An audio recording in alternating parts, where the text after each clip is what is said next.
Salut à tous, je voulais faire un point rapide sur l'indicateur des Fibonacci, des retracements de Fibonacci, pour ceux qui se demandent à quoi ça sert, ceux qui ne connaissent pas, ou même ceux qui sont un peu suspects, pourquoi 61,8%, des chiffres un peu bizarres comme ça, qui ont l'air sortis de nulle part. Je vais vous expliquer avec un exemple que j'ai eu ce matin qui m'a l'air assez pertinent, la puissance des retracements de Fibonacci. Donc sans rentrer trop dans les détails mathématiques, bon, je pourrais rentrer si ça vous intéresse dans une autre vidéo. Là l'idée c'était de vous expliquer de façon très pragmatique et très pratique avec un graphique très précis pourquoi ces zones sont intéressantes et en quoi ces chiffres ont des sens en fait mathématiquement et d'un point de vue très pratique. Donc là j'ai pris le cours de l'or sur aujourd'hui, donc le 22 juillet, et donc la séance d'avant c'était le vendredi, donc jeudi, vendredi, voilà, c'est sur 3 jours grosso modo. On peut voir une belle montée là qui date de jeudi midi jusqu'à vendredi minuit grosso modo. Et puis là sur lundi matin, un retracement, justement, un bon retracement qui s'arrête dans une zone intéressante. Et donc on peut voir que selon comment on fait varier l'échelle de temps, bon je suis sur un graphique 15 minutes mais en assez dézoomé, on peut trouver deux retracements de Fibonacci très pertinents et en fait qui se corrèlent les uns avec les autres. Donc je vais vous montrer ça tout de suite. Bon, le premier retracement de Fibonacci que n'importe qui peut tracer, assez basique, assez facile à remarquer. C'est voilà, on part du plus bas de jeudi midi jusqu'au plus haut, on arrive à cette fameuse zone de 61%. Effectivement, on constate que le retracement s'arrête sur les 61% et entame, alors après ça c'est à confirmer, la tendance n'est pas encore très validée, mais semble entamer euh, une continuation de la tendance initiale qui était une tendance haussière. Pourquoi c'est intéressant 61%? On peut se poser la question pourquoi 61, pourquoi pas 75, pourquoi pas 67, pourquoi pas 68? D'où vient ce nombre 61? Euh,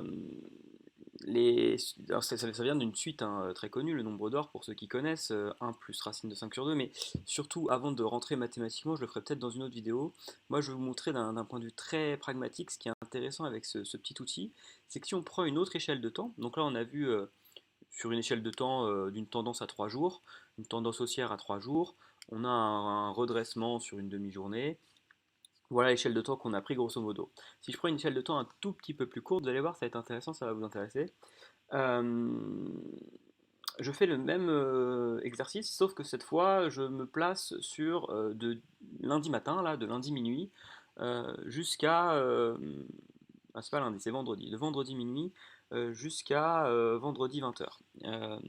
Et je me dis, bah voilà, je suis sur une tendance baissière sur ce cycle de temps-là. Sur un cycle de temps plus court, je suis sur une tendance baissière. Et pareil, on peut dire là, il va y avoir un retracement de Fibonacci, si vous me suivez bien. Et donc là, on va arriver à quelque chose d'assez intéressant. On va voir ça tout de suite. Donc on fait exactement ça. C'est cette fameuse zone de 38,2%.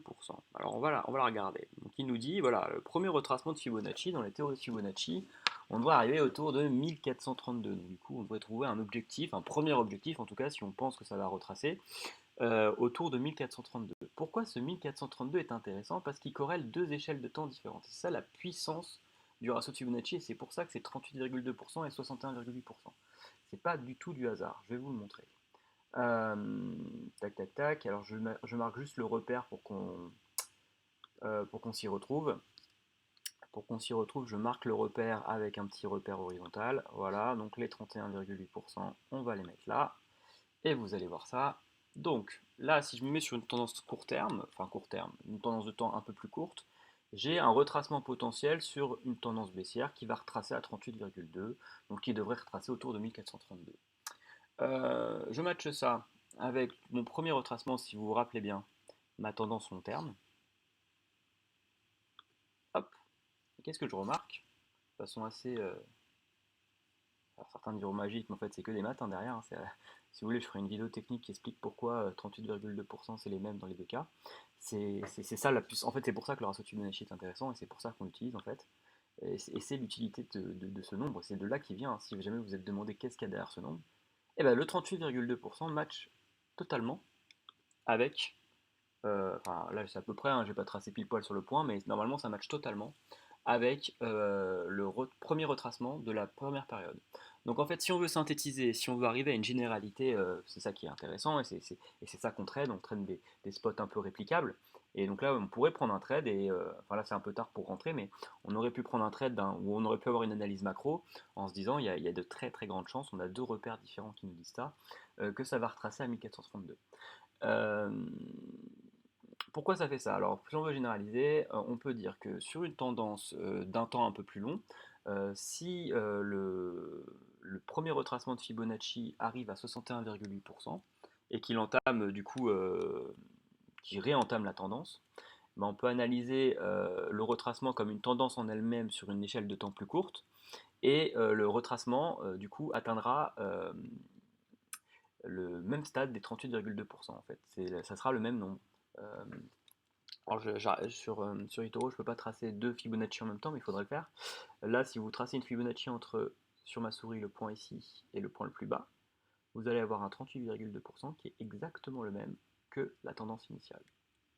Et c'est en ça en fait que les nombres ils sont pas choisis au hasard, que c'est pas 75, 47, 52. C'est vraiment en ça que c'est pas choisi au hasard. C'est comme si ça formait un petit range en fait. Et ça oscille autour de ce nombre, et c'est très harmonique, et ça a du sens, puisqu'à chaque fois qu'on fait tendance contre tendance, tendance contre tendance, à chaque fois que le marché part en V, mais à chaque fois, on peut analyser sur d'autres échelles, hein, vous pouvez faire l'exercice chez vous, à chaque fois que vous pouvez trouver une tendance qui a retracé à 61,8, vous analysez le retracement, vous retracez le Fibonacci, et elle va retracer à 38,2, et le 38,2 du retracement, si vous m'avez suivi, est le même que le 38,2 du retracement initial. Voilà, c'est assez symptomatique. Et c'est pour ça que c'est des nombres qui sont très travaillés, et c'est des nombres que le marché aime bien, parce que ça range autour en général, et voilà, c'est une partie. Alors j'expliquerai peut-être d'un point de vue plus technique, pour ceux que ça intéresse, je ferai peut-être une vidéo mathématique sur pourquoi mathématiquement en fait c'est vrai. Et c'est pour ça en fait que c'est harmonique, c'est pour ça que ça s'explique par le nombre d'or, enfin c'est Fibonacci a fait des études là-dessus. Et c'est pour ça qu'en trading, ce fameux nombre d'or et ces fameux retracements et ces fameux chiffres de 61,8% ne sont pas des chiffres complètement au hasard. Voilà, j'espère que ça vous a plu, et n'hésitez pas à me dire ce que vous en pensez sur cette vidéo. J'essaierai d'en faire d'autres. Merci.